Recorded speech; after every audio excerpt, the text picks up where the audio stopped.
अमेरिकी राष्ट्रपति Donald Trump और रूसी राष्ट्रपति व्लादिमीर पुतिन के बीच एक बैठक होने वाली है, लेकिन इस बैठक से पहले भारत की टेंशन बढ़ गई है।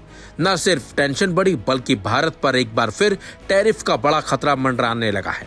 हुआ यह है कि डोनाल्ड ट्रंप ने रूस के राष्ट्रपति व्लादिमीर पुतिन के साथ मुलाकात से पहले यूक्रेन के साथ युद्ध विराम पर बड़ा बयान दिया। ट्रंप और पुतिन की मुलाकात आज अलास्का में होनी है। इससे पहले राष्ट्रपति ट्रंप ने कहा कि अगर रूस यूक्रेन में युद्ध विराम के लिए सहमति नहीं बनती है तो उसे बेहद गंभीर परिणाम भुगतने होंगे। वहीं अमेरिकी वित्त मंत्री स्कॉट बेसेंट ने चेतावनी दी है कि अमेरिका भारत पर अतिरिक्त टैरिफ बढ़ा सकता है। अमेरिकी वित्त मंत्री स्कॉट बेसेंट ने चेतावनी दी है कि अगर राष्ट्रपति डोनाल्ड ट्रंप और रूसी राष्ट्रपति व्लादिमीर पुतिन की शुक्रवार को होने वाली मुलाकात में चीजें ठीक नहीं रही तो भारत पर शुल्क बढ़ सकते हैं। ट्रंप ने पिछले सप्ताह भारत पर कुल 50% शुल्क लगाए जाने की घोषणा की थी। इसमें रूस से तेल की खरीद जारी रखने पर जुर्माने के तौर पर लगाए गए 25% शुल्क भी शामिल है। यही अतिरिक्त 25% शुल्क 27 अगस्त से लागू होगा। स्कॉट बेसेंट ने बुधवार को ब्लूमबर्ग को दिए गए एक इंटरव्यू में कहा, मुझे लगता है कि राष्ट्रपति पुतिन से हर कोई निराश है। हमें उम्मीद थी कि वह ज्यादा खुलकर बातचीत करेंगे। ऐसा लग रहा है कि वह संवाद के लिए तैयार हो सकते हैं और हमने रूसी तेल खरीदने के लिए भारतीयों पर ज्यादा शुल्क लगा दिया है। मुझे लगता है कि अगर चीजें ठीक नहीं रही तो अतिरिक्त शुल्क बढ़ सकते हैं। वित्त मंत्री ने रूस से कच्चे तेल के मुख्य खरीदार चीन के बारे में पूछे जाने पर कहा कि ट्रंप अपने लिए लाभ की स्थिति बनाने में सर्वश्रेष्ठ हैं और वह राष्ट्रपति पुतिन के सामने यह स्पष्ट कर देंगे कि सभी विकल्प खुले हुए हैं। तो वहीं बेसेंट ने रूस पर लगे प्रतिबंधों में बढ़ोतरी या कटौती की संभावना के बारे में पूछे जाने पर कहा, प्रतिबंध बढ़ाए जा सकते हैं, उन्हें कम किया जा सकता है, उनकी एक निश्चित अवधि हो सकती है, वह अनिश्चित काल तक जारी रह सकते हैं। इसके साथ ही अमेरिकी वित्त मंत्री ने कहा है कि भले ही ट्रंप की पुतिन से मुलाकात होने वाली है, लेकिन यूरोपीय देशों को साथ आने और यह अतिरिक्त प्रतिबंध लगाने के लिए तैयार रहने की जरूरत है। उन्होंने कहा कि ट्रंप यूक्रेन युद्ध को खत्म करने के लिए प्रतिबद्ध हैं। हमें यूरोपीय देशों के साथ आने और ज्यादा ताकत बनाने में मदद की जरूरत है। वहीं भारतीय विदेश मंत्रालय ने अमेरिकी शुल्क पर प्रतिक्रिया देते हुए कहा है कि भारत को निशाना बनाना अनुचित और अविवेकपूर्ण है। किसी भी बड़ी अर्थव्यवस्था की तरह भारत अपने राष्ट्रीय हितों और आर्थिक सुरक्षा की रक्षा के लिए सभी आवश्यक उपाय करेगा। लेकिन जिस तरह से अमेरिका एक बार फिर भारत को टैरिफ बढ़ाने की धमकी दे रहा है, उसने कहीं ना कहीं भारत की टेंशन बढ़ा दी है। इसी वजह से भारत की नजरें अब पुतिन और ट्रंप की मुलाकात पर टिकी हुई हैं कि इन दोनों की मुलाकात के बाद क्या कुछ निकलकर बाहर आता है।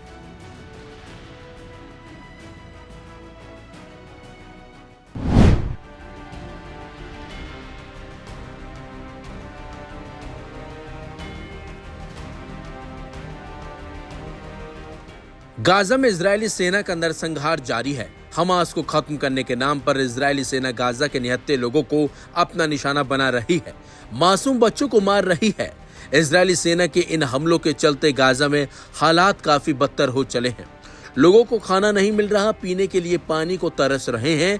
इजरायली सेना की गोलियों से कम लोग भूख से ज्यादा मर रहे हैं। इजरायली हमलों को लेकर हूती विद्रोही भी काफी भड़के हुए हैं और उन्होंने इन हमलों को लेकर इजरायल को बड़ी चेतावनी दी है। और तो और यमन के हूतियों के नेता अब्दुल मलिक अल हूती ने इजरायल और अमेरिका पर गंभीर आरोप लगाए हैं। हूती नेता के मुताबिक अमेरिका और इजरायल हर दिन गाजा पट्टी के लोगों को मौत का खाना परोस रहे हैं। इस हफ्ते के अमेरिकी समर्थन वाले इजरायली हमलों में अब तक 3500 से ज्यादा लोग मारे जा चुके हैं या घायल हुए हैं, जिनमें मासूम बच्चे और औरतें भी शामिल हैं। अल हूती ने दावा किया कि पिछले 8 महीनों में गाजा में हुई हवाई सहायता की मात्र एक दिन की जमीनी सहायता के बराबर भी नहीं है।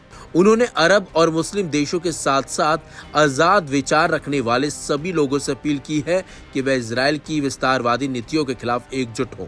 अल हूती ने आरोप लगाया कि इजरायल जानबूझकर उन इलाकों में लोगों को मार रहा है जिन्हें उसने सेफ एरिया घोषित किया है और वहां बच्चों को निशाना बनाकर स्नाइपर हमले किए जा रहे हैं। अल हूती के मुताबिक इजरायल ने सिर्फ पिछले हफ्ते वेस्ट बैंक में 61 तोड़फोड़ ऑपरेशन चलाए हैं। अल हूती ने कहा कि ज़ायोनी ताकतें 1948 से अरबों की मौत के नारे लगा रही है और अब दक्षिणी सीरिया को खाली कराकर वहां कब्जा करना चाहती है।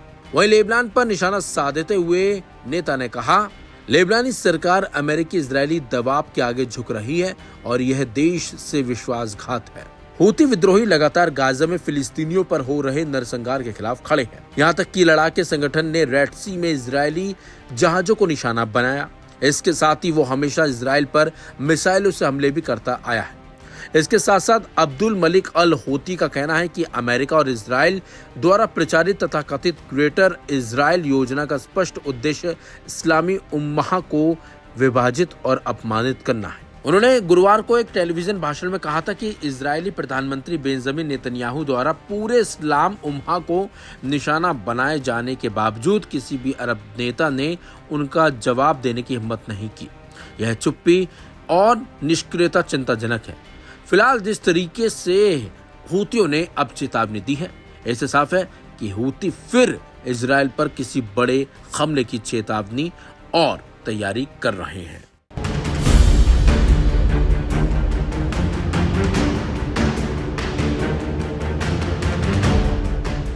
इजराइल और ईरान के बीच भयंकर जंग हुई थी और इजरायली एयर स्ट्राइक में ईरान में करीब 20,000 से ज्यादा लोगों की मौत भी हो गई थी, जिसके बाद ये दोनों देश एक दूसरे के कट्टर दुश्मन बन गए थे। लेकिन अचानक से इजरायली पीएम नेतन्याहू ने ईरान की मदद करने की बात कही, जिसे सुनने के बाद हर कोई हैरान है।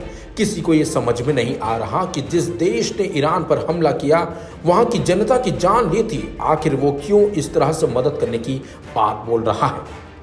बताया जा रहा है कि इजरायली प्रधानमंत्री नेतन्याहू ने ईरानी जनता से वादा किया है कि जब ईरान मौजूदा सरकार से आजाद होगा, तब इजराइल उनकी पानी की भीषण किल्लत दूर करने में मदद करेगा। ईरान में हालात वाकई गंभीर है। ना नदियों में पानी बचा है, ना बांधों में और ना ही जमीन के नीचे। ईरानी राष्ट्रपति मसूद पेजेशियन भी मानते हैं कि एक बड़ा संकट है। उन्होंने खुद कहा कि हमारे पास पानी नहीं है, लेकिन नेतन्याहू का ये पानी वाला ऑफर तेहरान को रास नहीं आया। ईरान के राष्ट्रपति मसूद ने सोशल मीडिया प्लेटफॉर्म एक्स पर नेतन्याहू के इस बयान पर तंज कसा है।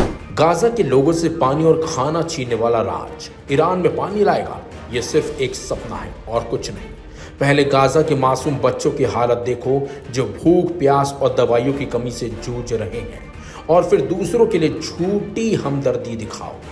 ईरान में हालात इतने गंभीर हैं कि देश का 90% से ज्यादा हिस्सा किसी न किसी स्तर के सूखे की चपेट में है। इस संकट के पीछे प्रमुख वजह है इस साल सामान्य से भी बेहद कम बारिश होना। इसी के चलते बांधों के जलाशय खाली हो गए हैं और देश भर में पानी की भारी किल्लत देखी जा रही है।